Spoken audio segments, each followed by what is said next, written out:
Hey, this is Neil Bawa, the mad scientist of multifamily, and you're listening to the Mailbox Money Show with Bronson Hill. Welcome to the Mailbox Money Show. I'm really excited for this episode because I've got an amazing guest. I've got Chris Larsen from Next Level Income, and he is awesome. He's a very similar story to me. If you are a well-paid professional or you own a business and you're thinking, how in the world can I get out of this? It's a big part of it is mindset. I actually know a guy that hired a mindset coach to be able to quit his job, right? And his wife's like, why don't you just quit your job? But he just said, I need somebody to kind of help me on this process. And so the mindset stuff piece is huge. So you're going to love this. We talk about alternative assets. We talk about real estate. We also talk about car washes, other sorts of cash flowing investments, which is a big interest to us now because cash flow, I talk about in my book, it's what allows you to actually have the freedom to cover living expenses and leave a job, right? So that's what actually allows you to do it. So let's jump in. Awesome episode with Chris Larsen. All right, Chris, how's it going today? Bronson, great to see you again. Things are great. Hey, it was great to be on your show recently. I know you have the Next Level Income podcast, which is awesome, and just I love what you're doing because your story is very similar to mine with medical sales, and then getting Yep. into real estate, and then getting into alternative businesses. And so I want to talk a bit, a bit about why don't you give people kind of a background about yourself? And I'm really excited for this conversation today. Yeah, me too. And thanks for the opportunity. The same background in med sales is, I think it's important because it's one of those things. I think we even chatted about it when you were on the Next Level Income show. Is that as soon as you become successful, what I find is the next question that you ask is, when can I not do this anymore? So, Yeah. and I think that's kind of important as I go back through my experiences. I bought my first piece of property in college at the age of 21, but at the time, right before that, my number one goal was to become a professional cyclist. So I went to Virginia Tech and actually got an engineering degree that's back here on my wall as proof. But I really did not want to be an engineer. I wanted to be a professional cyclist. Well, just a year into my degree, in between my freshman and sophomore year at college, June 21st, 1997, my best friend, my roommate, my training partner, Chris, passed away from a brain hemorrhage. And I raced again for another year. And what I realized at the end of that year, and when you ride bikes, when you train, when you race, I mean, there were weeks I trained 30 hours, Bronson. That was on the bike Wow. on like that wasn't like total time because then you're like stretching and you're recovering and you're getting massages. Sometimes you're in the gym, you're doing all these things. So it's really a full-time gig. And I was also carrying a full-time load, but all that time riding gives you a lot of time to think. And after a year of contemplation, I realized, hey, this isn't really what I'm meant to do. And I said, I don't want to have any regrets. And when you think that much and you think about, what life is and how short it can be, and that we can't predict when our life will end, I said, well, I want freedom. That's what I want. I want freedom. So that same philosophy, hey, now I'm successful. When can I do something else? I realized as life went on that this is not an uncommon thing, and we always have to be kind of conscious of the fact that we need to be contemplative of what we're doing in life and where we want to go and how we want to affect the world. But we also want to put ourselves in a position that when the time comes, we can take those opportunities, whether it's something with our family or something career related or something like just happened here recently in Asheville with the hurricane Helene. I put my life and everything on hold, business on hold for 2 weeks to support relief efforts and spin up a nonprofit. So I know that was kind of broad ranging, but that Yeah. really, as you asked that question, that's what really popped into my head, and it's really driven me since I was early on in my life. So yeah, man, I so appreciate your background. I appreciate, I think, what you said about it's really the journey of personal growth, right? The idea that you go through one thing, kind of this glory to glory, or this one thing, like I had this challenge and I did it, now I can do this. And I think it's one is like what how can I make a better life for myself? But also like how can I be in a situation where I'm continually challenging myself? And that's where what I've really loved about being somebody who's a syndicator or kind of in the industry of raising funds and things, just there's so much to learn all the time. And so Yeah. you'll kind of go from one thing to the next. So for you, you were in, in medical sales. You were in a company where it was kind of a grind. There's a lot of hours, a Yeah. lot of professionals, people listening, working many, many hours, and or you have a business and you can't step away from it. Was there like an aha moment for you that it was like, okay, this is it? Because the idea of like, yeah, I want to do that someday, but then that someday came for you. Do you remember that moment where that was like, this is it, dude? Oh yeah. Man, what was that Oh moment? yeah. Yeah, I remember it vividly. And it actually came in two stages. So, um, I, well, okay, let me rephrase that. It came in three stages actually. So, I had my initial plan, which was, real estate and develop passive income, which really was, as a passive investor in my own residential portfolio. And then as I stepped away from my primary role as a rep, where I was on call for a dozen years, and I was just at the beck and call of the business. It was a lifestyle. It wasn't even a career. It was a lifestyle at that point, and it was fun. Like it was stressful, but it was fun. And when you work hard and you are good at something, and people, surgeons, patients rely on you, and you come in and you're like, I'm going to show up and I'm going to help save the day. That's very rewarding. But I used to tell the reps that I trained, I said, listen, Bronson, this is going to be hard. It's going to be rewarding if you do a good job. I said, but it chips away at your soul every day. Yeah. And I think, we have to be careful when you're in these very high stress, high reward environments. You have to be careful because you can kind of become, jaded or just, Yeah. callous to a lot of things. Yeah. And I think part of it is it's a survival mechanism, because Yeah. when you're like, hey, this patient just died in front of me, which Yeah. that does happen from time That to happened. time. Yeah. Happened to me. Or you just see crazy things. It's like you have to kind of develop a certain personality, and it does callous you in a way. Um, so I knew that I would get worn out. So I was able to step away from that primary role and go more into a management role where I had more control of my time, and I got to develop reps and build businesses and have different relationships with surgeons. And that was a lot of fun too. So that kind of renewed some of my energy. I was having a good time. And then COVID hit, and I was able to kind of put the pedal down and grow my real estate and syndication business, because I was working like 16 hours a day doing both. And as Wow. that business took off, I told my wife, I said, hey, listen, I'm going to do it until it's not fun anymore, because I didn't need to work anymore. So I think that's step Yeah. one is, step one is develop a plan. Step two is to get to the point when you don't have to do that primary job anymore. Yeah. But then that third step came when it wasn't fun anymore. And Yeah. I'll never forget, kind of the business that the company I was working for was kind of trying to stretch their margins. And, I was basically doing two jobs. I was doing my management role, and then I was like the Wow. player coach. So they were like pulling me in off the sidelines.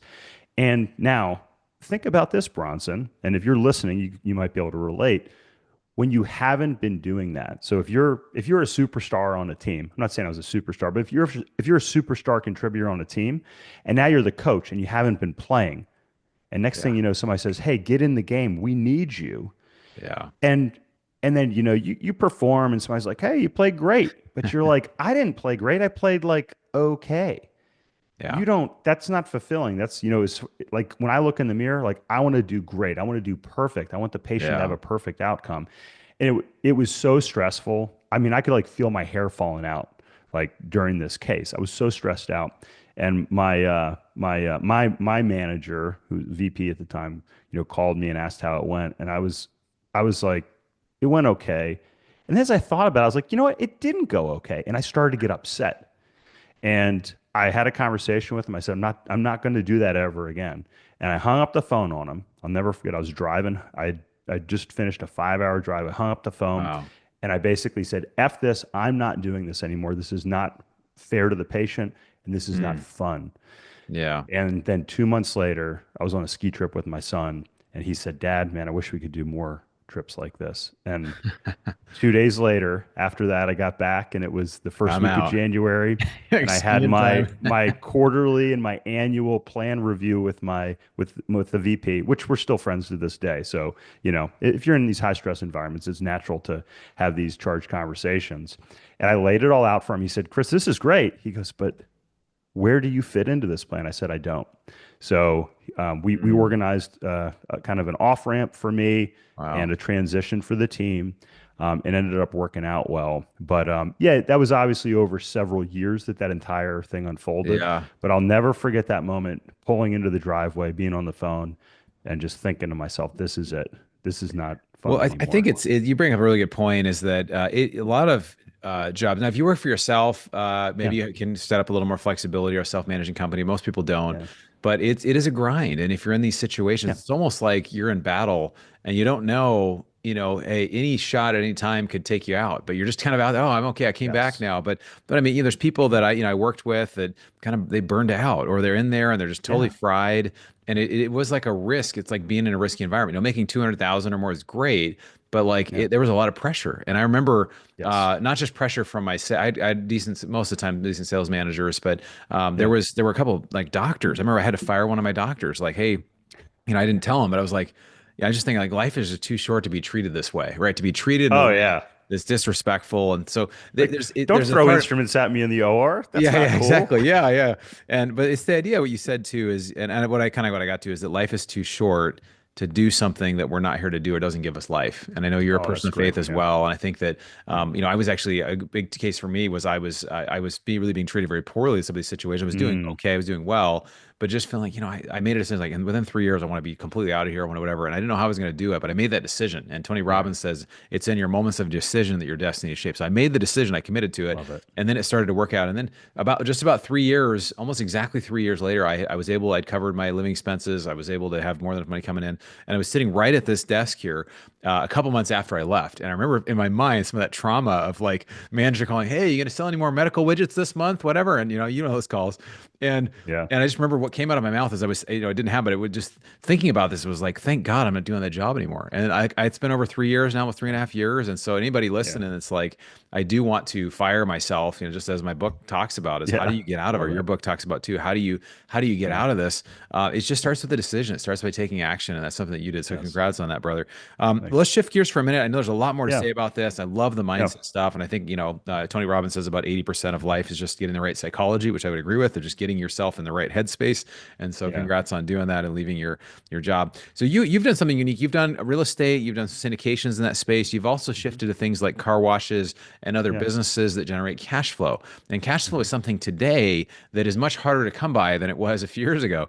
And so can you talk Yeah. about kind of like how that kind of the journey has been as an investor switching from real estate, which a lot of people know about real estate, have lived in real estate, have lived in apartments, whatever, to I'm buying a car wash or I'm buying this other thing that's like, what, can you talk about that process for you and just how that's different than just investing in real estate? Yeah, that's a great question. And I talk about this in my book, which by the way, if you want to get a free copy, go to nextlevelincome.com and you can get a free copy of our book sent to you. And what I talk about, and you know this, I know your listeners know this, an apartment complex, a piece of commercial real estate, it's valued like a business because it really is a business.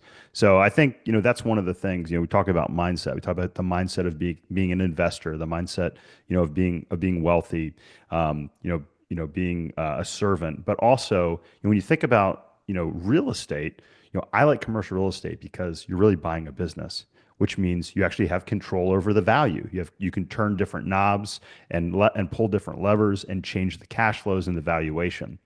If you think about it like that, car washes, mobile home parks, these things are all just different flavors of the same investment profile, which are like these businesses. Now, you have different aspects of those. So a car wash is going to be more business than real estate, but you're still going to have that real estate component and do this. But that's one of the things that appeals to me about car washes is that it's got a lot of the cool aspects of real estate, like Yeah. depreciation, but you can charge the cash flow up more than with certain things like like apartments, for instance. Have you seen, I'm curious, as far as trends, I know car washes Yeah, have been super hot, in yeah, a way that I've been a little concerned. We have a car wash investment yeah, we've done as well, but yeah. similar to the EV revolution, right, where there were Yeah. few electric vehicles. Now everybody made an electric vehicle, and now EVs are Hmm. kind of in decline and things like that. Is there some Yeah. concern that the barrier to entry is not huge, and as much as people sell their technology and whatever, and like, I mean, is there some concern about that wherever you are, there could be too many showing up, and there's less barrier to entry?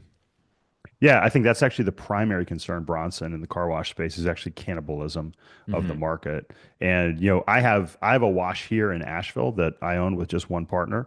Yeah. It's a touchless car wash. Then we have our broader portfolio, which is um, the automatic car wash space, like the express tunnel car wash space, Yeah. which is a little bit different. But yeah, I think you hit on it. You have a lot of people entering the market. And what we found is 3 years ago we could find solid deals. We could buy it, solid multiples, lower Right. multiples.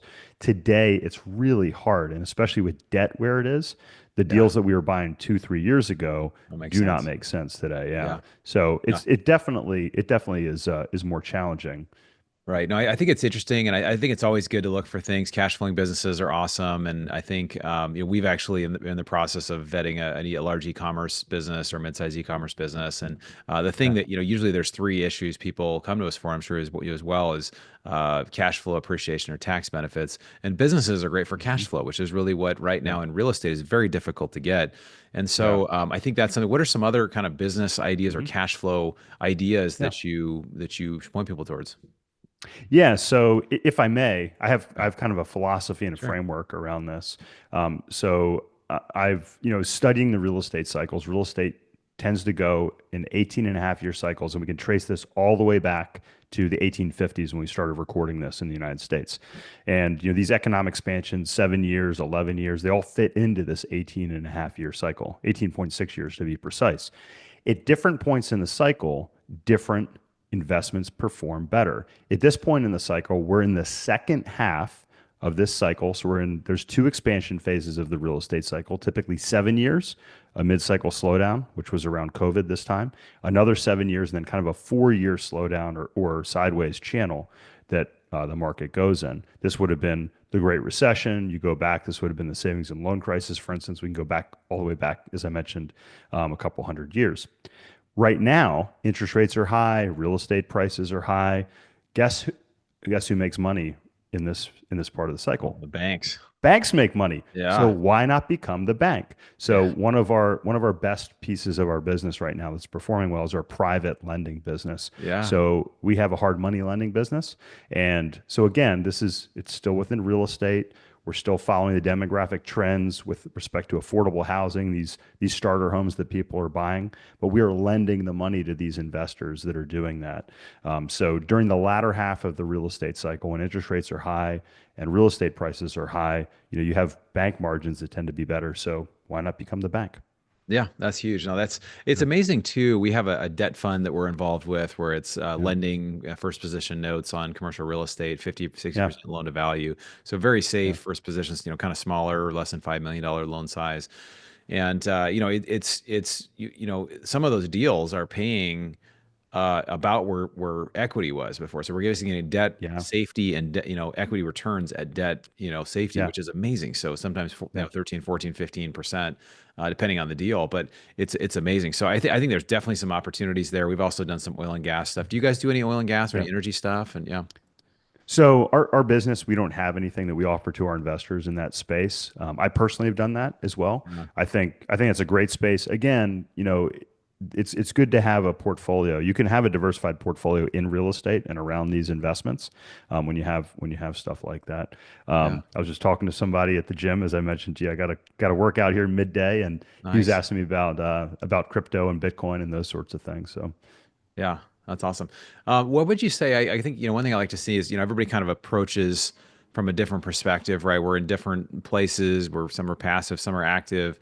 What do you see? Obviously, there's opportunities. I mean, what do you see for real estate right now? yeah, I know you have this super cycle or the 18 and a half year thing, yeah, and how does I guess a question I'd have kind of within that yeah, is when you have such a monetary expansion we've had over the last 10 years, 10, 20 years, and yeah, then just all the COVID aid and all the different things going out there. And, it just seems like yeah. everything's costing 50% more. And so, how does some of that Indeed. impact? I guess just as an investor, obviously there are cash flowing or debt investments, but, do you think that with Trump coming in, it's going to change things with some of the the Trump era tax stuff where you get 100% depreciation, some of the stuff will change? Do you think it's going to be a boon for kind of syndication for multifamily or other sort of real estate deals? Yeah, I definitely am way more optimistic with respect to the change in administration than I was, a couple months ago. Right. So I think having a businessman back in office that also is a real estate investor, I think that President Trump probably knows some of these levers that work more. A lot of people are concerned about the tariffs. I think those can probably be used as leverage more so Yeah, than I think so. tools is my thought process. Right. But I think during this point, look, you just said something great. You said, hey, we're lending at 50 to 60% loan to value.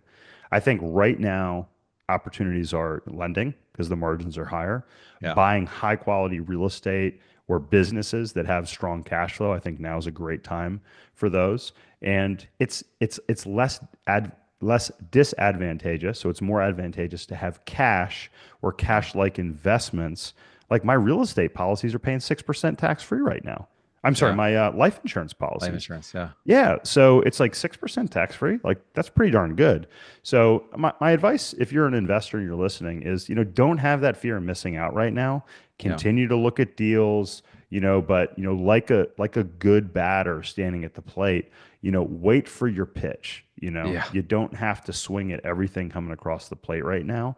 And if you do have some cash, considering a debt fund like you guys have, or we have, or maybe like a life insurance policy where you can, not be feel like you're missing out because you're making some money on it, but continue to look for those deals and then wait till somebody is forced to sell. So I think that's a big thing right now too. If you're following deals, and sometimes we've seen some deals come back to us after 3, 6, 9, 12 months, and they're a lot better now because they're the seller has to get rid of it. Yeah, no, it's interesting. You bring this up. I talk about this in my book in one of the chapters about there's a guy named Mike Maloney who did a series called The Hidden Secrets of Money, and he's a precious metals guy. But he just talks about Mm. if you're Yep. willing to be able to jump between assets. There's people that are kind of one Mm. trick ponies, like, oh, I either invest in real estate or I don't. Well, Yeah. maybe there's other investments, other types of assets, other types of things that you can invest in. And I think Yeah. it's really, as an investor, one of the things I try to really ask every investor in these many calls I've had, I'm sure you had as well, is just what are your goals? What are you trying to accomplish? Are you trying to reduce your Yes. taxes? If you're a high earner, making more than a few $100,000 a year, you're probably paying a lot in taxes. Or if you're a physician, or well, there's ways you can Yeah. reduce that, right? Oil and gas, or Yeah. other things you can do, or maybe there's other structures such as your the life insurance policies that you do. So there's things you can do to Yeah. solve a specific problem. But if you're willing as an investor to look at different assets and become familiar with them, it gives you that there's a certain time when this Yeah. asset is a phenomenal time to get in. And you're not timing the market. You're just saying from a historical valuation. Yeah. I talk about this, that one of the guys, Yeah. Templeton, the guy who started the Templeton Fund Yep. years ago, Oh he yeah. basically, John Templeton. Yeah. the price earnings Sir ratios were, John were Templeton. single Yeah. digit, and he just like went all in on these small cap stocks, and he made like 3 or 4x his money over the next 10 year or whatever. So Mhm. it's being able to get in and see value where there's value there, and getting Yeah. in and not buying into the craze, right? Not buying, a lot of it's just Right. psychology. Not okay, if Yeah. something's on the cover of Forbes or something's going crazy, maybe it's time to make your way to the exits. But if it's like, hey, this Yeah. actually is looking pretty good. And that's why I actually love multifamily real estate right now. I think it's at a time where we have a substantial need for more. And Yes. obviously, every deal you have to look at, it has to make sense. The debt Yeah. structure has to make sense. But I think there's opportunity there. I'll Yeah. give you a chance to respond to that. Any other thing? I'd also love to kind of ask you about personal development, some of the things you know in personal development, but feel free to respond. And then I'd love to ask you about that. Yeah, so I love what you said. Kind of thinking like a long-term investor, right? Like I like to follow long-term trends. So you say, hey, my investment thesis is that the demographics are going to support multifamily real estate, and we're undersupplied. This is going back like 10, 15 years. And I'm going to bet on this space for the next 10 or 20 years. Medical device. Hey, the baby boomers are the most active, most affluent generation in history. They're going to need more surgery because they're going to live longer and they want to stay active. Probably a good space to go into for a career of 10 or 20 years. My advice would be, if you're an investor, look at something that you can follow and study for 10 or 20 years and invest in that consistently over that period of time. Like you said, don't be like a flash in the pan. Yeah, that's awesome. Yeah. And tell me, so Yeah. before we wrap up with you, I want to hear, I know you're a big personal Yeah. development guy. You're also very active physically. I've been doing my Spartan races. I've had a little knee injury. I'm kind of rehabbing, but Yeah. you're like midday, you're out doing, even active. I love it. I try to be Yeah. active every day, do about an hour working out a day if I can. What are some things from a personal development standpoint, Yeah. maybe a favorite book or just some practices that you Yeah. do that you feel have really helped you with your mindset? Yeah, Lifespan's a great book by David Lifespan. Sinclair. Lifespan, Okay. yep, great Yeah. book. Okay. He talks about how aging isn't inevitable; it's a disease that we can have an effect on. Um, I I think, one of the big things, I was just reading a study here. It was talking about the number one thing that helps depression, and it's not a drug, it's actually exercise. Yeah, totally. So vigorous exercise. So, Yeah. my coaching clients, we talk about four different things. We talk about wealth, we talk about personal development, we talk about social, but the number one thing we talk about is health. Love You it. can't, you can buy some things, some tools that can help your health. But again, going back to, watching my friend die at 18, we don't know Mm. how much time we have. So I want to maximize the time I have. And you can affect your mental attitude and your mental state by changing your physical state. One of my favorite things to do is, now this time of year, I keep my pool in the 40s, in the low 40s. But in the Yeah. summer, I have a cold plunge. That's one of my Yeah. favorite tools, I love it. Bronson, and I did it I use it. yesterday. I love it. Yeah. There Yeah. you go. Yeah, my man. It's great for inflammation. It's great for that Mhm. injury that you're dealing with. It's great to change your mental state. It's better than a cup of coffee midday when I need to wake back up. I use it in the evening. I'll tell you what, man, I get out of that thing before dinner, and I feel like I'm like high as a kite. Not that I have much experience with that, but I feel amazing. My body's tingling, my mindset changes. So, if you don't have a cold plunge and you're kind of in a funk, whether it's midday or going through something, get out, go for a walk, get some Yeah. sunshine. I do some jumping jacks. I'll do Yeah, that it's huge. sometimes. I'll get down right on the floor behind me here, and I'll do some push-ups or burpees in between calls from it. time to time. So I can go on and on and on. But again, it doesn't have to be complicated. Make it No. simple. Change your physical state to change your mental state. Yeah, that's Tony Robbins talks about that too. He's got his little trampoline he bounces on. I have a friend He's that does that amazing. for a minute or two between Yeah. every call and just gets up and it just helps you to show Yeah. up in a different way. So it's amazing. Oh, yeah. I wish that there's a study, there's a really amazing book called Thinking Fast and Slow. Yeah. These guys Yeah, won Kahneman. Yeah. Kahneman. Yeah, it's amazing. And they talk, there's so many things that they came up with, many different like theories and different things that we use today very commonly. But one of them was, Yeah. I can't remember it basically talked about kind of like, we don't think that we're biased, but so much is related to our physical state. So he gave this example Yeah. of these Israeli judges that basically they were parole judges, what percentage somebody was likely to be paroled depending on what time they came before the Yes. judge. So if it was at Oh, yeah, 8 yeah. a.m., there was like a 30 or 40% chance. But if it was right before lunch, there was an almost 0% chance. It was great. It was just great. And this is over like hundreds I of know. like, I'm not biased at all. Like, yeah, but we're so biased by how we feel, or we're hungry. But and- 11:45, you're yeah, screwed. oh, dude, you're screwed. You're like, you better ask for a delay or something. Hey, can I come back Yeah. after lunch? Yeah. So anyway, Well, so and if it's anybody- like, yeah, and if you're negotiating, a great tip, and I can't remember if it was from that book, but negotiate at the end of the day.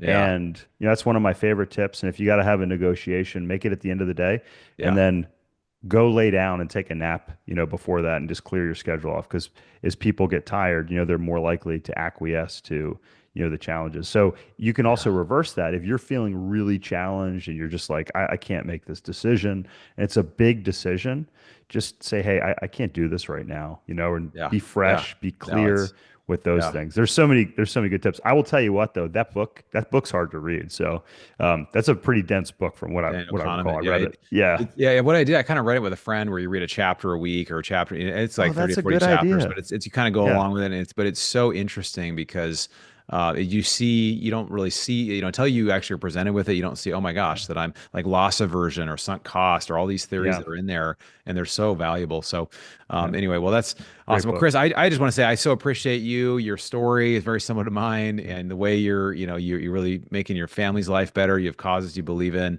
And you're really living it. You're living it. You're showing us how to do it. So I love that. Just want to celebrate that.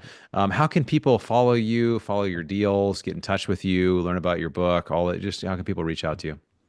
Well, Bronson, thanks for all you do. Thanks for being on my show, and thanks for giving me the opportunity to be on yours. First off, get a copy of our book for free, nextlevelincome.com. You can check out our podcast there as well. Tons of free resources. We got a great course up there. If you want to see more about what we do from an investment perspective, you can check out our investments by clicking on the invest link and scheduling a call with our team. Awesome. Thanks, brother. Appreciate you being here, man. Thank you. All right, so I loved that episode. I hope you enjoyed it. I got a lot out of it, both from a personal development standpoint, as well as just, those stories of how someone says, hey, I want to spend more time with my son. I want to go skiing more. For you, what would that look like? What's that next level for you this year that you're saying, like, I just wish I could be in this place where I was available to take time off on a Monday or an afternoon to go work out midday or to go do the things that really give me life. And so, I think that really we do a disservice when we stay in a job or in a business role when it's not really something that we're passionate about. It's not really something that we're excited about. And so for you, I just encourage you, I try to get reflective around this time of year, and I try to say, well, what do I really want to create for this year? Not as a resolution, right? But actually as something that's a goal, something that's the SMART goals, right? It's specific, it's measurable, achievable, it's what's the R? Relatable. It's basically achievable, and it's time bound, right? So you have those things in place so you can really go where you want to go. So love to connect with you. If we have not connected personally, please do reach out to our group. Go to bronsonequity.com and let us set up a call with you and understand some of your investing goals. We'd love to have you join on some of our upcoming deals. We've got some exciting stuff coming up, and thanks for taking the time to educate yourself. Look forward to seeing you on the next episode of the Mailbox Money Show. You've been listening to the Mailbox Money Podcast. For more free resources, articles, and videos, go to bronsonequity.com. There you can download your copy of the special report, The Single Best Investment Strategy During and After a Pandemic. None of the information shared here is an offer to buy a specific investment, and this is for educational purposes only. Consult your financial, legal, and tax professionals and use your own common sense before making any investment decisions. Thanks for joining us, and be sure to tune in next time for more Mailbox Money.